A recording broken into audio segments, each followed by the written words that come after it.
Before we get started, just want to remind you guys, if you don't have extra food and extra supplies, this is a really, really great resource for a very affordable freeze-dried food that can actually be in bulk. You can actually get a 3-month plan for a huge, huge discount at marfooglenews.com/prep.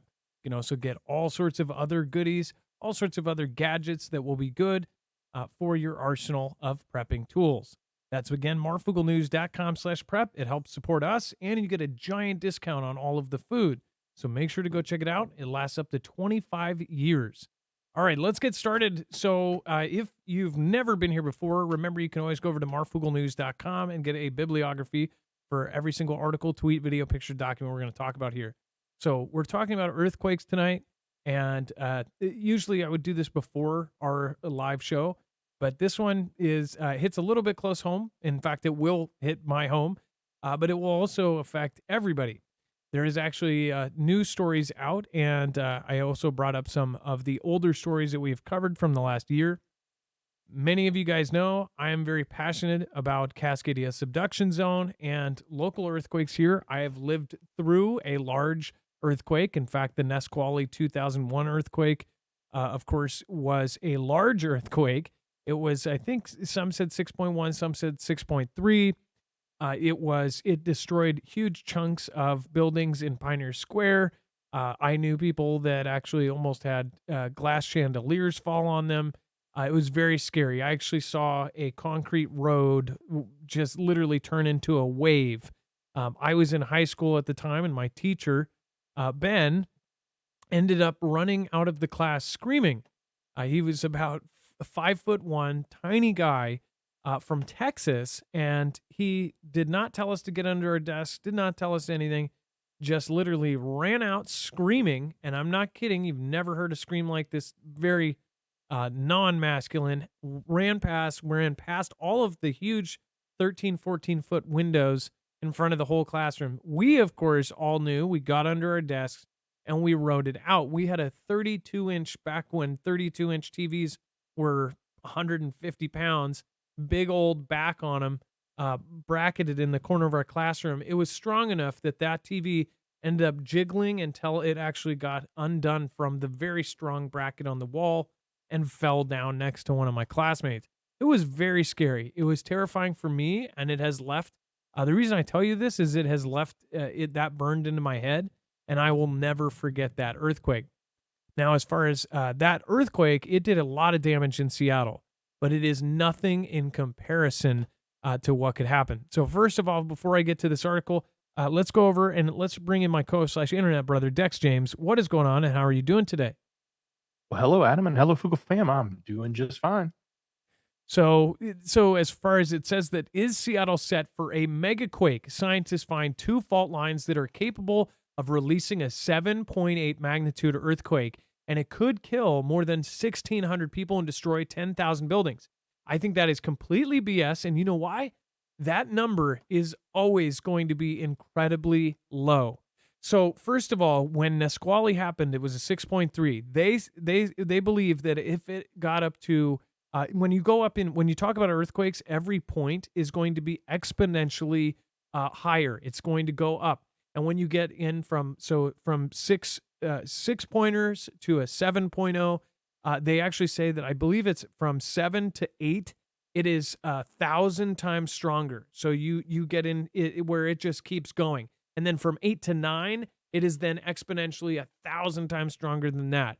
It is absolutely insane to think about how much stronger these points are. We always kind of see it as like, oh, it felt like this and it was this. But when you get up into the over the 6s, that is a very large earthquake. Now, also what goes up is the length of time that it happens. Now, right when you get up to around 7.0 or 6.7, 6.8, 7 earthquake, that is about a 1-minute earthquake. And they said that if the Seattle earthquake, if that ended up being just a couple points higher, if that was close to a 7.0, that it would have actually done enormous amount of damage. They said that by the way that our waterfront here in Seattle is, that it would have actually sent the waterfront, historic waterfront with the piers and all of the touristy areas, the Pike Place Market, all of this would have liquefied and would have fallen into the water. It would have caused fires that would have literally put downtown Seattle into flames and possibly even worse. The thing is that Seattle is actually built on top of Old Seattle. Old Seattle was in a great fire in 1907. And in 1907, this great fire essentially tore down all of downtown. And what they did was they actually just built New Seattle on top of Old Seattle, to the point where we actually have a tourist trap called Underground Seattle, which shows you some of the original buildings literally underground that are still intact, that they've still kept up. Some of the intact buildings they basically built around it, and they've turned it into a tourist thing. Main point, though, is that Seattle is actually soft ground, and it's capable of liquefaction. Liquefaction means basically that the whole underground of downtown Seattle in a huge earthquake would liquefy, and things would just start going down like quicksand, right? And when we talk about Cascadia, when we talk about the Seattle fault line, when we talk about other fault lines, and now these new ones that they're saying that possibly could go off simultaneously, what's really scary about this is that if this goes off or Cascadia goes off, either one of these could trigger the other. I've talked to Chris Goldfinger, one of the lead seismologists of the Cascadia subduction zone. He has his own TED Talk. He was the subject of many newspapers. He's been interviewed a million times for every A&E and History Channel. Every TV station you could think of that has talked about Cascadia has talked to Chris Goldfinger. I actually got an hour and 15-minute interview with him very early on in my channel. He was a very nice guy. He even talked to me when I had almost no subscribers, and it was because he said that he saw the passion that I had for it. Out of all of the things that I cover, I'm not an expert on a lot of things, but I do find myself very, very knowledgeable about this just because of how much I've actually researched about it. The Cascadia subduction zone is a whole nother beast in itself. Cascadia is a 9.0 earthquake, which will happen at some point. That is a full margin rupture, which will go almost 700 miles from Canada all the way to the beginning of California. So if you can imagine the drive from, say, Seattle to California, think about every minute of that drive and every mile marker on that shaking the exact same. This isn't like a regional kind of earthquake where if you're in Seattle, you feel a 9.0, and if you're in Tacoma, you feel an 8.5, and if you're in Portland, you feel a 7. This is feeling a 9.0 earthquake, the entire United States, the West Coast, shifting, and in some cases it will be shifting 45 feet in a single direction. You will feel the same earthquake in Portland as you will in Seattle. To really wrap your head around that is really insane. And it is where the North Atlantic and the Marfoogle plate basically are sitting, and it has been building and building, and when it finally snaps, not only is it going to cause a 9.0 earthquake and go all the way down the line, but it is also going to basically snap, and it's going to send what they now estimate in some areas, it will be higher than a 125-foot wave towards the shorelines. Now, much of this, you'll be like, no, I don't think it's that high. This is all newer information. In fact, the more studies that they do about Cascadia, the more stuff that is coming out. I have told you I've actually drove to these areas. I've gone and I've investigated. I've actually interviewed people. I went to Moclips, Washington, where there is actually a base that is somewhat secretive, but it is public, where families of soldiers actually go to relax and things like that.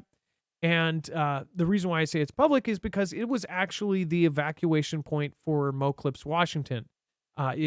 Anybody around would have went to this area, and that's because it was on a 120-foot limestone cliff. And, of course, it was on the ocean, but it had that 120-foot ledge. Well, they have now said that is no longer going to be the evacuation point because of the jetty that is out in the water and a piece of land that is out in the water. is actually going to force the wave when it comes. If it's 50, 60, 70, 80 feet, it is actually going to hit that, and it is going to drive it up even higher. They said that that area, even though the rock is solid, it's not gonna go anywhere, that the wave will actually go up in that area, will most likely go up higher than that. So they do not want that as the evacuation point. So that's crazy. And the gentleman there, who, again, this is not, I don't believe this is anywhere, actually told me about something that recently happened at that point, which is the University of Washington had put 24-hour monitoring at that location for geo events. So they actually have very, very expensive hardware there that is monitoring any kind of movements and everything else. And that was just one more sign that this is coming sooner than later. Years ago, of course, I talked to somebody incredibly high up in FEMA, and this person is actually now higher than that. I'm not going to bring them into it, but again, this person was coordinating between military and FEMA, and their job was essentially being the connector, the hand between the two. And this person said that essentially they believed it was going to happen years ago. They said that it is not only overdue, they know it's overdue, and they have ways to know it is overdue. And that it's locked and loaded, it's pressure, it's building. So that's Cascadia, a 9.0 earthquake that will go from all the way from Canada all the way down to California, and that is just a ticking time bomb. The FEMA director at that time, somebody above this person, said that everything west of I-5 will be toast. I-5 is the freeway going along the whole West Coast. And again, what they were saying from that is everything west of it would be goners. The estimate for this was like 15,000 dead. It would be way bigger than what this is talking about. And the 15,000 dead is an extremely low estimate. And the reason I say that is because Japan had a very similar earthquake, a subduction zone type earthquake, 9.0, something that they had never expected. They did not know it existed before that day. They had no idea, which, again, back to Chris Goldfinger, he was present for that. A 9.0 earthquake will last up to 5 minutes. And that 5 minutes, once you know it goes past 2 or 3, Chris Goldfinger was actually at a conference with a bunch of other earthquake experts. And once they all were in this conference, they were going to just sit there and wait for it out until they saw their watches, and everybody was looking at their watches saying, whoa, it's going at 3 minutes. Then they knew it was an emergency, that it was going to be a really, really big one. That's when they started panicking and start cutting out. Back to the point of this 5 minutes, if you could think of if you've ever microwaved something and sat there patiently waiting, maybe bored, get through a couple videos, that is how long that this kind of earthquake would last. Chris Goldfinger, of course, in that interview said, in Japan, back to Japan real quick, Japan had one of the most advanced systems for earthquakes. The reason why is they have a lot of earthquakes there. They had built and they had standards put in place that were prepared for up to an 8.2 earthquake before this event happened. And when this event happened, it was such a big earthquake. They did extremely well. 15,000 died, and I believe the final number, and it was around 15,000. I'll get the exact numbers and I will put them in a comment down below. But the number of people that perished in Japan was bad. We all remember it. 2011, you probably remember where you were. And in that earthquake, around that number died.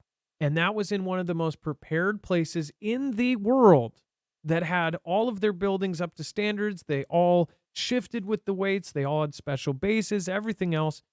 They were prepared. They drilled all the time for it. They had proper sirens. They had proper everything. And they still lost that many. Seattle, on the other hand, Portland, on the other hand, and every place in between, we have cities like Ocean Shores, which will literally be underwater. They say that even if it is at 60 feet, the highest point where you can stand in Ocean Shores is about 50 feet. So that's on the top of a hotel. Even there will be underwater. You could not climb to some of their radio towers and be above where this wave is going to be. They know now that Ocean Shores and Westport and places like this are literally going to be underwater. A population of 5,000 in Ocean Shores, that's where 5,000 of that would be easy on a regular day during off season. There's up to 500,000 tourists that go to ocean shores during any summer. If this happened on a day like that, they have one road in, one road out, and again, it takes about half an hour to get out of town.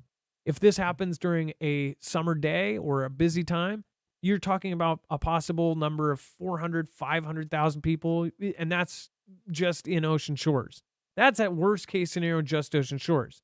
But even any day, even off season, you have tourists more than 15,000. So I think that number is completely bunk. Now where it comes into the play of what this is and all of this, when I talked to Chris Goldfinger, I asked him a question, and this is again on one of my old videos. I said, hey, can Cascadia trigger, at the time I think I asked him, could it trigger something like Yellowstone?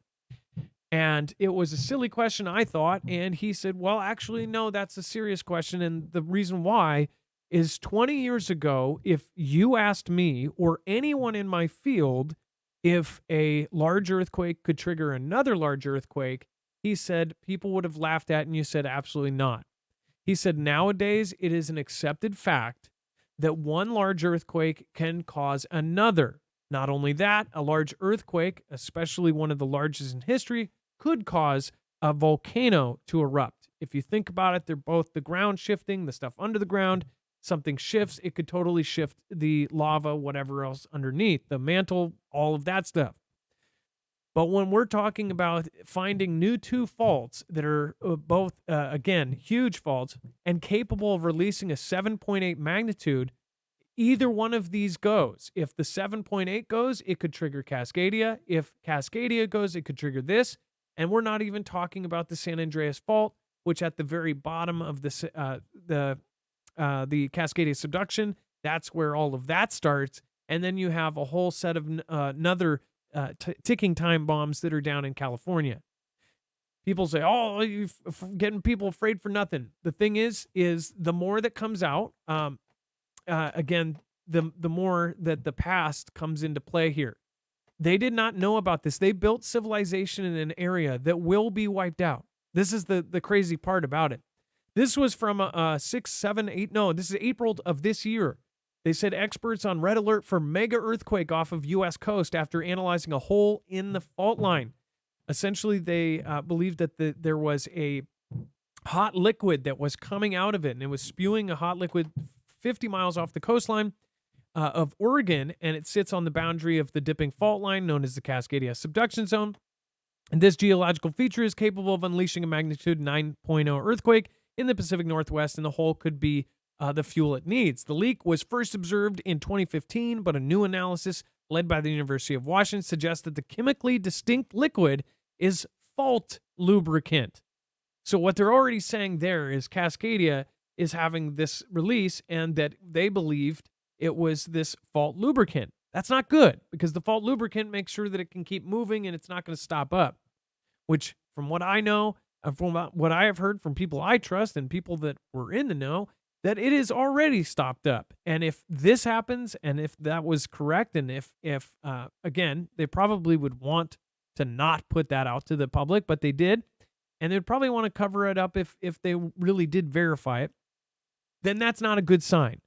And now when you talk about this 7.8 fault here, it says a massive 7.8 magnitude megaquake rocked the Seattle area 1,100 years ago when two fault lines ruptured simultaneously.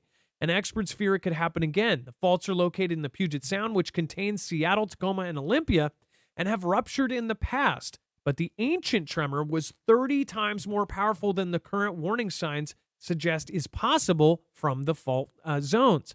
A team of scientists led by the University of Arizona uncovered the natural disaster, determining it triggered landslides and a local tsunami that would be catastrophic if it hit the region, home to more than 4 million people today. A 2005 scenario found that even a magnitude 6.7 earthquake would kill more than 1,600 people, destroy nearly 10,000 buildings, and produce total economic losses of $50 billion. So actually, no, that is good. So that was on a smaller 6.7. Once you hit 7, you have the front of the actual waterfront falling into the water. it's bad. It's an apocalypse movie times 10. And I'm not joking. When you talk about Seattle, they built it on top of liquefiable ground, a ground that's literally old Seattle built on shifting ground. Really crazy stuff. So now you go back to all of this. This would be a tsunami in itself. This is without Cascadia subduction zone, but this is extremely close to Cascadia.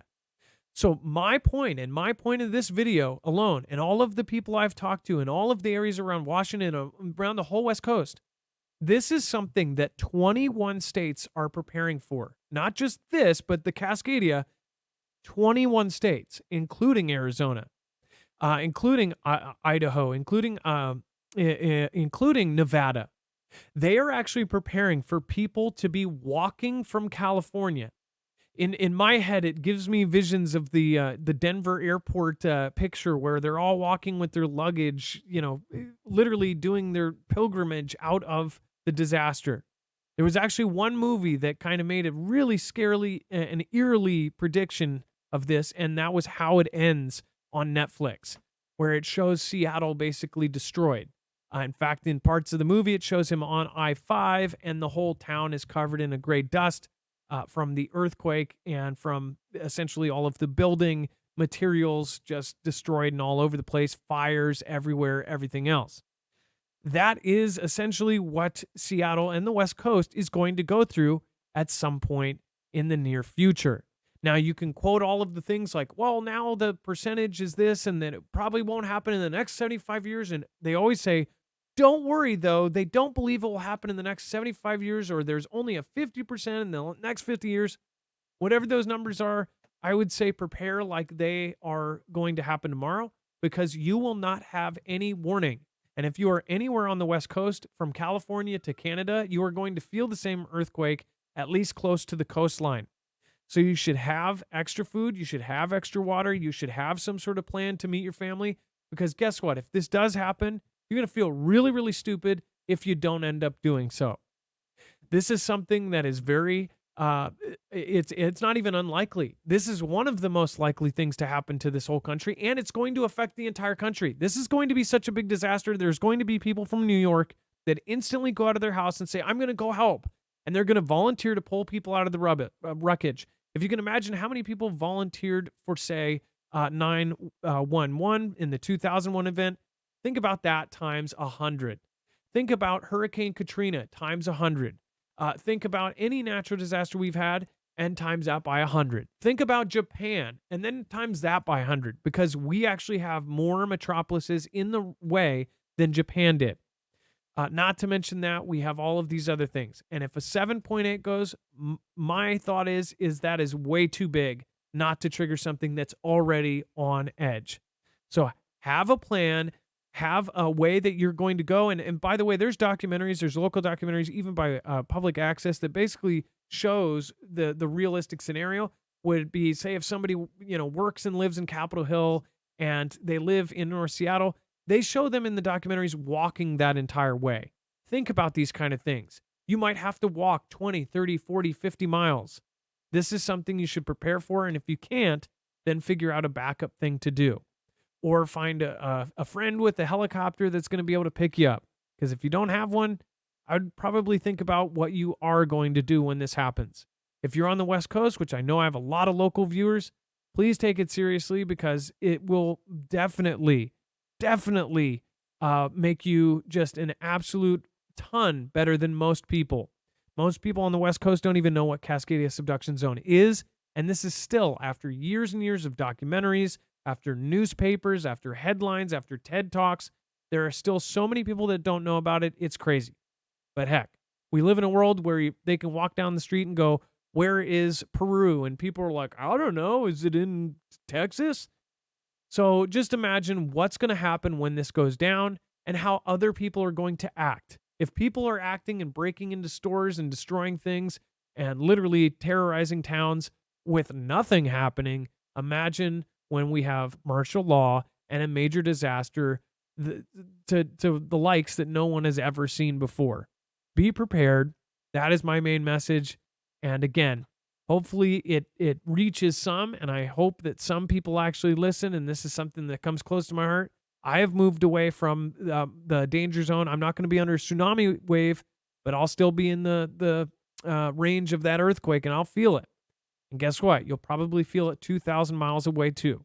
So whatever your thing is, get prepared. And it doesn't matter if you're on the East Coast either. This could cause issues all over the country, and it will cause financial issues that people will never forget. Dex, as far as Georgia, like, I don't know anything about hurricanes. You guys get hurricanes, you get storms, you get all sorts of things. But as far as this goes, you will most likely be affected all the way in Georgia if this happens, at the very least financially. And secondly, you're going to have everybody in the West Coast trying to find somewhere to live overnight. Yeah, I think the whole nation's going to be in turmoil over this. Yeah, you're right. And it's interesting because it depends on where you live and what you have to deal with, whether or not you pay attention to this. And the only earthquake I've ever been in, we slept through. It was like barely a 3 something here in Georgia, and I don't even remember. It was middle of the night, and I didn't even notice it. So it's not near and dear to our heart, but tornadoes are, and hurricanes are, especially with our family. It's in Florida, so we've been through that quite a bit. But this type of event is so massive.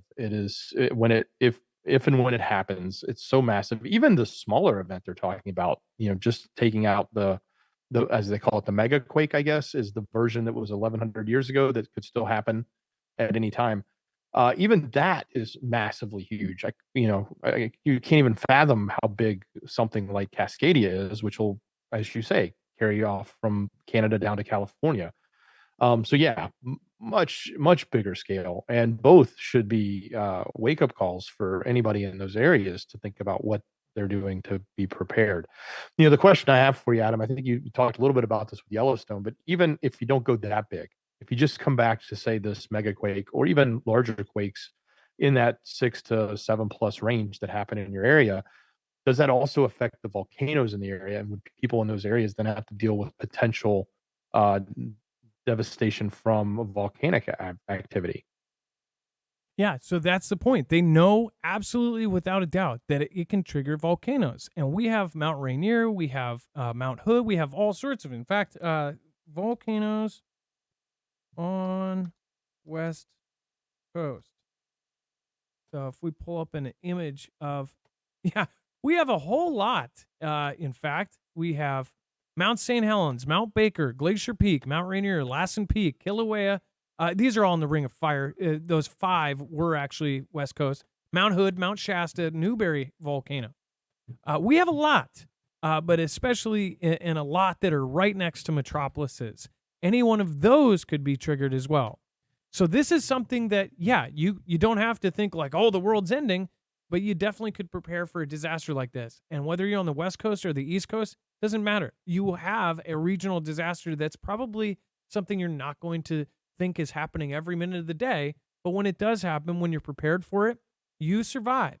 The thing is most of these are survivable, and just a tiny bit of information, even a forewarning of it, or knowing what to look for. You're in an earthquake and it lasts longer than 2 or 3 minutes. You're looking at your clock. You need to figure out something else. If you're in a building, or especially a brick building, and it goes, you're going to have to make hard decisions. You're going to have to decide what to do. I know that, there's going to be people that end up jumping out of places because they realize what kind of volcano it is. I would not want to be in a 9.0 earthquake. I would not want to be on the 4th story of a brick building. It would be horrifying because that brick building is probably going to be turning into rubble. I would not want to be near a brick building. I would not want to be by power lines. I would want to get to an open field. I would want to get to something strong. If you're trying to get under a table, I wouldn't get under a weak one if you're on the bottom floor of a 10-story building, especially in a 9.0 earthquake. So there's a lot of things that you can learn, just little things you can learn, staying away from glass, tiny piece of information. And if you practice like it's, you might look stupid. You might feel silly doing it. But if you practice beforehand, these things will come in clutch when the actual event happened. There was a pretty, well, it wasn't big, but it was 4.2 or something. It was an earthquake, but it was epicentered right underneath us. I actually went through another earthquake where our entire living room dropped to the point where the lamp on my table, I was actually talking to my mods on the phone after a show, and the lamp, the ground dropped so fast that my lamp on the bedstand next to my bed went thump thump, like gravity. If you it pulled out from underneath it, it floated for just a brief second and then slammed back down. That's how fast it dropped. Within, I would say 30 seconds, I was outside with my bags, my family, and all my kids were outside. I was in my underwear. I did a live stream of this. I was in my boxers outside, and we were super proud. I was so pumped we got out so fast, and luckily it was a smaller earthquake. But again, once you have it practiced, we have a mud thing, or back at the place we were, we still have the bench, but we have a bench with all of our bags, go bags, everything ready. So if we have to go, we can literally go out the door, grab the bags as we go out, and we have an area where nobody that's coming and visiting us will know that we are crazy preppers because we have it inside the bench with all of our bags. Now, mind you, that might be hard. If a 9.0 earthquake is getting there, we even think of that. But we have it readily accessible, can lift it up, grab the bags, and walk out the door. That's something you want to think about too. Do you have it accessible? You might have a ton of supplies, but what if you have to grab those in a moment's notice? You should also have a 3-day kit, some sort of go bag that's ready to go at all times, and always check the food that's in it, check everything else, and try to rotate it out. Have an emergency plan. If you're at work 50 miles away from home, make sure to have a plan to meet somewhere. Think about that. If there's overpasses in the West Coast, those overpasses, in a majority of them, will be structurally damaged. Who knows how many of them will be collapsed?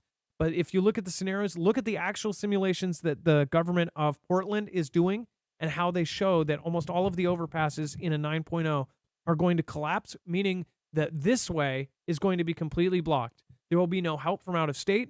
I went to FEMA Region 10 and I actually asked, the security guard said, "Oh no, everybody here has go bags in their car." And he said, "Look at what's here." He pointed to behind him and he said, "We don't have the supplies here. We will absolutely, without a shadow of a doubt, we'll have to get help from outside of state." These are all things I've done in my past, and it makes me, of course, more concerned about it than the next. So I pass it on to you guys, and I hope you pass it on to somebody else, and I hope you share this out with somebody that doesn't know all of this stuff, and you can check my words, and if I did make any mistakes today, correct me. I would love to learn. I'm here to learn, and I'm here to teach you guys what I know, so then you can teach the next person what you know. Thank you for joining me on this, Dex. It's really, really crazy to see that new one, which is Saddle Mountain. That is the Saddle Mountain fault zone. Saddle. Let's see here. Geez, I just had it up. Saddle Mountain, I believe it is, and the Seattle fault zone. So those two, and I'll link this, and all of this will be over on the website. So make sure to go check that out. Lots of great information in this article, so please go check that out, and make sure to read that other article, the older one, because that one is extremely, extremely informational. I was trying to find what this other one was called, though, and I believe it's right here. Yeah, Saddle Mountain Fault Zone, SFMZ in Southwest Washington, and the Seattle Fault Zone. They're basically saying that it actually went at the same time, and they found this from fossilized Douglas fir trees from 6 Puget Sound sites associated with the Seattle and Saddle Mountain fault zones. And it said the team then measured radiocarbon concentrations in the wood, allowing them to pinpoint the year each fell from its root. All the trees were killed within 6 months between 923 and 924. So they have ways of doing this. And I guarantee you there's ways that the government and the military have that are way ahead. Their technology's way ahead. And of course, they want to be ahead of this for their own purpose. And civilian kind of safety is not usually the top on the U.S.'s list. We usually wait until something's broken to fix it, whereas countries like Japan, they will sign a check for their great-grandchildren, and they'll sign a check that is going to hurt them now. They will not see any benefits for 50 years. They have done that. We have not. We are way behind. Our buildings need to be retrofitted. All of the brick buildings in Pioneer Square, those are going to be dust. The whole West Coast is filled with these things. And there's retrofitters driving around all the time right now. If you haven't seen that, that should tell you something. The government does not fix things until they're broken. The fact that they're spending so much money having these white vans drive around retrofitting things should tell you one thing. Thank you, Dex, again. Thank you guys, and appreciate all of you guys for showing up to this late video. And if you're watching the replay, share it out, please. Share it on your social media, Facebook, wherever you can get this out. Love you guys. Have a good night. Be safe. Be prepared. And Marf out.